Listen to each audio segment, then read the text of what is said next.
ലൂക്കോസ് എഴുതിയ സുവിശേഷം 10-ാം അധ്യായം 1 മുതലുള്ള വാക്യങ്ങൾ. അനന്തരം കർത്താവ് വേറെ 70 പേരെ നിയമിച്ചു താൻ ചെല്ലുവാനുള്ള ഓരോ പട്ടണത്തിലേക്കും സ്ഥലത്തിലേക്കും അവരെ തനിക്ക് മുമ്പായി ഈരണ്ടായി അയച്ചു. അവരോട് പറഞ്ഞത്, കൊയ്ത്ത് വളരെ ഉണ്ട് സത്യം, വേലക്കാരോ ചുരുക്കം. ആകയാൽ കൊയ്ത്തിന്റെ യജമാനനോട് തന്റെ കൊയ്ത്തിനു വേലക്കാരെ അയക്കേണ്ടതിനു അപേക്ഷിപ്പീൻ. പോകുവീൻ, ചെന്നായ്ക്കളുടെ നടുവിൽ കുഞ്ഞാടുകളെപ്പോലെ ഞാൻ നിങ്ങളെ അയക്കുന്നു. സഞ്ചിയും പൊക്കണവും ചെരുപ്പും എടുക്കരുത്. വഴിയിൽ വെച്ച് ആരെയും വന്ദനം ചെയ്യുകയും അരുത്. ഏത് വീട്ടിലെങ്കിലും ചെന്നാൽ ഈ വീട്ടിന് സമാധാനം എന്ന് ആദ്യം പറവീൻ.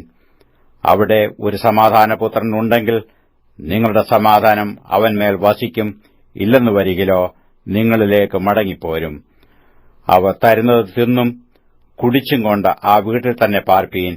വേലക്കാരൻ തന്റെ കൂലിക്ക് യോഗ്യനല്ലോ. വീട്ടിൽ നിന്ന് വീട്ടിലേക്ക് മാറിപ്പോകരുത്. ഏത് പട്ടണത്തിലെങ്കിലും ചെന്നാൽ അവർ നിങ്ങളെ കൈക്കൊള്ളുന്നു എങ്കിൽ നിങ്ങളുടെ മുമ്പിൽ വെക്കുന്നത് ഭക്ഷിപ്പീൻ. അതിലെ രോഗികളെ സൌഖ്യമാക്കി ദൈവരാജ്യം നിങ്ങൾക്ക് സമീപിച്ചു വന്നിരിക്കുന്നു എന്ന് അവരോട് പറവീൻ. ഏത് പട്ടണത്തിലെങ്കിലും ചെന്നാൽ അവർ നിങ്ങളെ കൈക്കൊള്ളുന്നില്ലെങ്കിൽ അതിന്റെ തെരുക്കളിൽ പോയി, നിങ്ങളുടെ പട്ടണത്തിൽ നിന്ന് ഞങ്ങളുടെ കാലിന് പറ്റിയ പൊടിയും ഞങ്ങൾ നിങ്ങൾക്ക് കുടഞ്ഞേച്ചു പോകുന്നു, എന്നാൽ ദൈവരാജ്യം സമീപിച്ചു വന്നിരിക്കുന്നു എന്ന് അറിഞ്ഞുകൊള്ളുവീൻ എന്ന് പറവീൻ.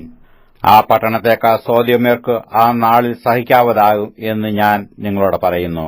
കോരസീനെ, നിനക്ക് വയ്യോ കഷ്ടം! ബേത്സയിദേ, നിനക്ക് വയ്യോ കഷ്ടം! നിങ്ങളിൽ നടന്ന വീര്യപ്രവൃത്തികൾ സോരിലും സീദോനിലും നടന്നിരുന്നുവെങ്കിൽ അവർ പണ്ടുതന്നെ രട്ടിലും വെണ്ണീറിലും ഇരുന്ന് മാനസാന്തരപ്പെടുമായിരുന്നു. എന്നാൽ ന്യായവിധിയിൽ നിങ്ങളെക്കാൾ സോരിനും സീദോനും സഹിക്കാവതാകും. നീയോ കഫർന്നഹൂമേ, സ്വർഗ്ഗത്തോളം ഉയർന്നിരിക്കുമോ? നീ പാതാളത്തോളം താണുപോകും. നിങ്ങളുടെ വാക്ക് കേൾക്കുന്നവൻ എന്റെ വാക്ക് കേൾക്കുന്നു. നിങ്ങളെ തള്ളുന്നവൻ എന്നെ തള്ളുന്നു. എന്നെ തള്ളുന്നവൻ എന്നെ അയച്ചവനെ തള്ളുന്നു. ആ 70 പേർ സന്തോഷത്തോടെ മടങ്ങി വന്നു. കർത്താവേ, എന്റെ നാമത്തിൽ ഭൂതങ്ങളും ഞങ്ങൾക്ക് കീഴടങ്ങുന്നു എന്ന് പറഞ്ഞു. അവൻ അവരോട്, സാത്താൻ മിന്നൽ പോലെ ആകാശത്തുനിന്ന് വീഴുന്നത് ഞാൻ കണ്ടു. പാമ്പുകളെയും തേളുകളെയും ശത്രുവിന്റെ സകല ബലത്തെയും ചവിട്ടുവാൻ ഞാൻ നിങ്ങൾക്ക് അധികാരം തരുന്നു.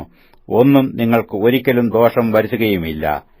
എങ്കിലും ഭൂതങ്ങൾ നിങ്ങൾക്ക് കീഴടങ്ങുന്നതിലല്ല, നിങ്ങളുടെ പേർ സ്വർഗ്ഗത്തിൽ എഴുതിയിരിക്കുന്നതിലത്രേ സന്തോഷിപ്പീൻ. ആ നാഴികയിൽ അവൻ പരിശുദ്ധാത്മാവിൽ ആനന്ദിച്ചു പറഞ്ഞത്, പിതാവേ, സ്വർഗ്ഗത്തിനും ഭൂമിക്കും കർത്താവായുള്ളോവേ, നീ ഇവ ജ്ഞാനികൾക്കും വിവേകികൾക്കും മറച്ച് ശിശുക്കൾക്ക് വെളിപ്പെടുത്തിയതുകൊണ്ട് ഞാൻ നിന്നെ വാഴ്ത്തുന്നു. അതേ പിതാവേ, ഇങ്ങനെ നിനക്ക് പ്രസാദം തോന്നിയല്ലോ. എന്റെ പിതാവ് സകലവും എങ്കൽ ഫലമേൽപ്പിച്ചിരിക്കുന്നു. പുത്രൻ ഇന്നവനെന്ന് പിതാവല്ലാതെ ആരും അറിയുന്നില്ല. പിതാവ് ഇന്നവനെന്ന് പുത്രനും പുത്രൻ വെളിപ്പെടുത്തി കൊടുപ്പാൻ ഇച്ഛിക്കുന്നതിനുമല്ലാതെ ആരും അറിയുന്നതുമില്ല. പിന്നെ ശിഷ്യന്മാരുടെ നേരെ തിരിഞ്ഞു, നിങ്ങൾ കാണുന്നതിനെ കാണുന്ന കണ്ണു ഭാഗ്യമുള്ളത്.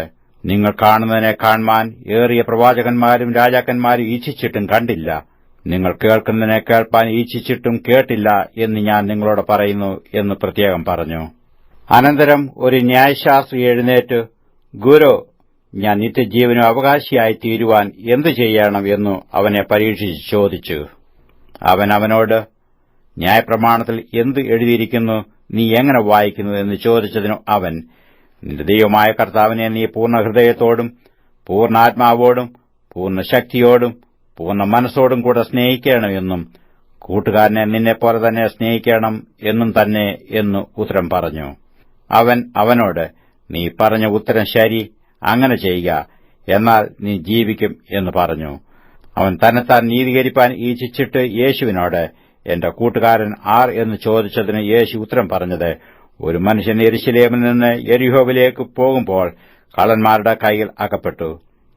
അവർ അവനെ വസ്ത്രം അഴിച്ചു മുറിവേൽപ്പിച്ചു. അർത്ഥപ്രാണനായി വിട്ടേച്ചുപോയി. ആ വഴിയായി യദൃച്ഛയാ ഒരു പുരോഹിതൻ വന്നു അവനെ കണ്ടിട്ട് മാറിക്കടന്നുപോയി.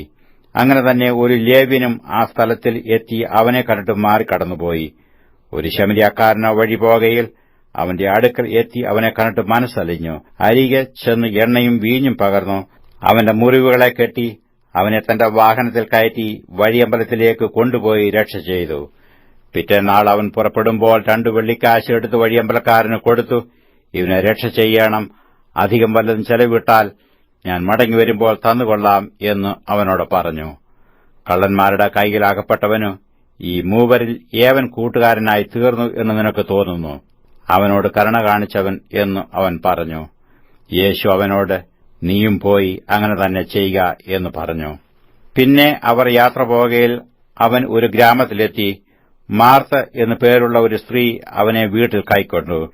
അവൾക്ക് മറിയ എന്നൊരു സഹോദരി ഉണ്ടായിരുന്നു. അവൾ കർത്താവിന്റെ കാൽക്കൽ ഇരുന്നു അവന്റെ വചനം കേട്ടുകൊണ്ടിരുന്നു. മാർത്തയോ വളരെ ശുശ്രൂഷയാൽ കുഴങ്ങിയിട്ടു അടുക്ക വന്നു.